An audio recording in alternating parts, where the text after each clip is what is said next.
নমস্কার বন্ধুরা, আমার চ্যানেলে আপনাদের স্বাগত জানাই। আমি একটি পিঠের রেসিপি বানাচ্ছি, যার নাম সরু চাগলি, শাঁকালু সরু চাগলি। এতে লাগছে এই শাঁকালু লাগছে, কলা ডাঁটা দিয়ে আমি তেলটা ঘোরাবো, কলা ডাঁটা। এবার বেগুন লাগছে, চাল ভিজিয়ে রাখছি, একটু ভালো করে চাল ভিজিয়ে নিতে হবে। নারকেলটা রাখছি, এবার নুন লাগছে, তেল লাগছে, চিনি লাগছে, আদা লাগছে। এবার আমি নারকেলটা কুড়বো এবং শাঁকালুটা বাটবো, চালটা বেটে নেবো। বন্ধুরা, এবার আমি নারকেলটা এই বটিতে অথবা কুড়নিতে আমি বটিতে নারকেলটা এইভাবে কুড়ে নিচ্ছি। বন্ধুরা, এবার এইভাবে আপনারা নারকেলটা এইভাবে কুড়ে নেবেন।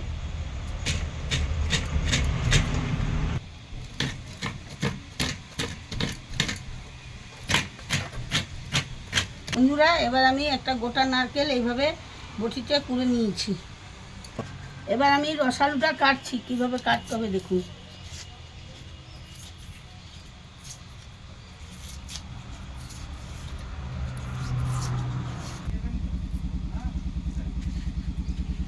দেখুন কিভাবে কাটছি।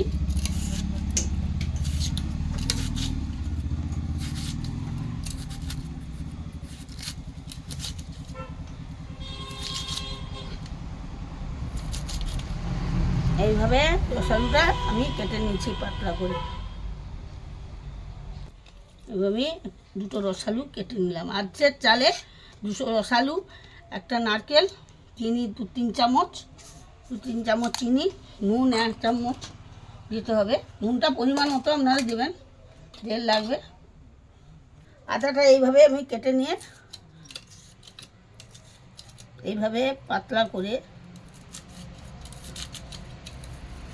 আমি আদাটা কাটবো।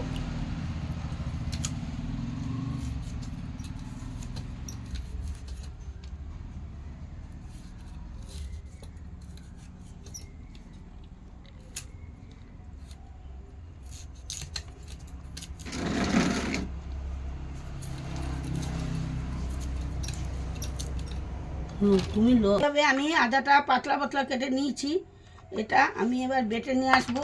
রসালুটা, চালটা এই যে ভিজে রাখছি, এটা বাটবো, এই নারকেলটা বাটবো, শাঁকালুটা বাটবো, আদাটাও বাটবো।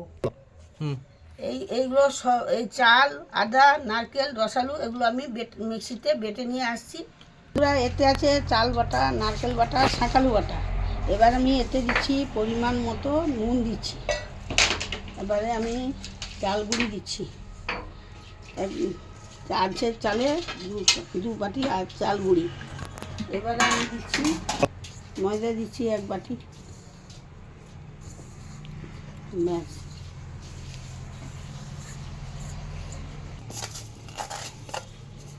এই 4 চামচ চিনি দিলাম, মাখবো।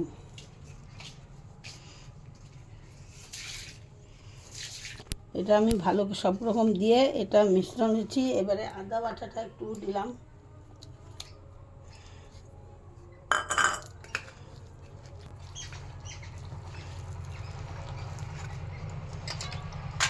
করছি তো দেখুন, জল দিলাম, জল দিয়ে আবার মিশ্রণ করছি। দেখুন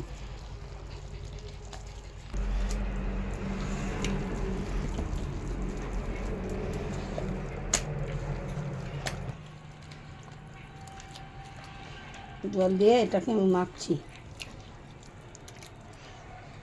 এইভাবে মাখতে হবে।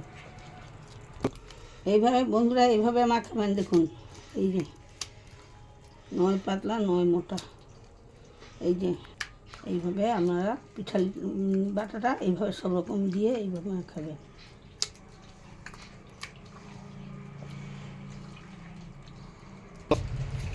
বন্ধুরা, আমি এবার উনান ধরেছি। এবার আমি রুটি তাওয়া বসালাম, দিয়ে এই তেলটা এইভাবে ঘুরিয়ে নেব, ঘুরিয়ে ছাড়লাম, এইভাবে ছেড়ে দেবো। এবারে এই তাল পাতা দেখেছেন তো, তাল পাতা, এই তাল পাতা দিয়ে এইভাবে আমি ঘোরাবো। এই যে দেখুন ঘোরাচ্ছি।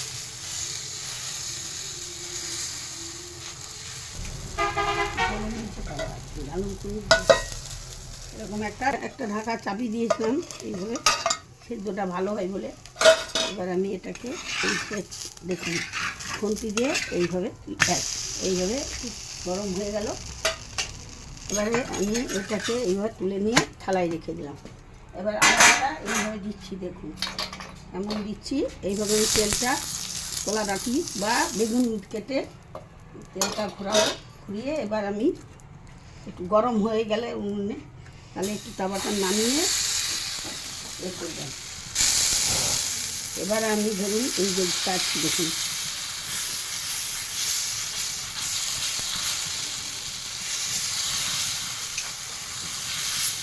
হাতটা সঙ্গে সঙ্গে ধুয়ে করতে হবে। আবার দরকার হলে দিয়ে এখানটায় রুস্ট করতে দিই। দেখুন এবার আমি বসিয়ে দিলাম এই যে বলো। এবার দেখুন বন্ধুরা, এবার আমি আবার ঢাকনাটা খুললাম। এবারে আবার আমি এইভাবে খুন্তি দিয়ে চার ধার খুলবো, খুলে এবার উল্টে দিব, দিয়ে 1 সেকেন্ড রেখে এটাকে আমি আবার একটা থালায় তুলে দিই, দিয়ে আবার ভাঁজ করে পিস পরোটার মতো রেখে দিই। পিঠটা ওপাশ ওপাশ করে দিয়ে এবার আমি এটাকে এইভাবে পরোটার মতো ভাঁজ করে একটা অন্য থালাতে জায়গাতে রেখে দিলাম এইভাবে। এবারে এটা এইভাবে তুলবো, দিয়ে এটা একটু ঠান্ডা হলে এইভাবে পরোটার মতো এইভাবে, এটা দেখছেন তো এইভাবে। এই বন্ধুরা আমি এইভাবে একটা করছি, করে এইবারে হয়ে গেলে আপনাকে দেখাচ্ছি কেমন করেছি। এইভাবে আমি তেল দিলাম,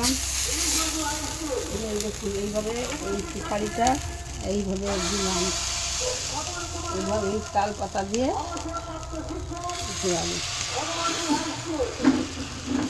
ঘুরালাম এইভাবে দিয়ে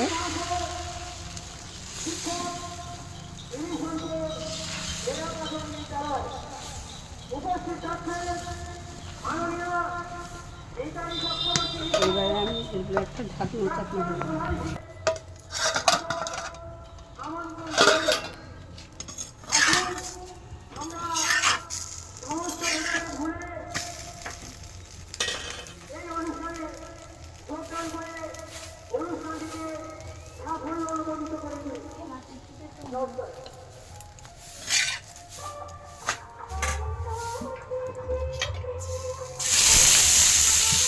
বন্ধুরা এইভাবে আমি করে পরপর করে সাজিয়ে নিয়েছি। এবারে এইভাবে রাখবেন যাতে ভালো থাকবে। এইভাবে পরেটার সাইজে রেখে দিয়েছি 4 ভাঁজ, এইভাবে একটা এইভাবে করলাম, এভাবে এই দিলাম, এই দিয়ে এইভাবে আমি এইভাবে রেখে দিলাম। এইভাবে এতে তরকারি অথবা পায়েসের সঙ্গে খুব ভালো লাগে।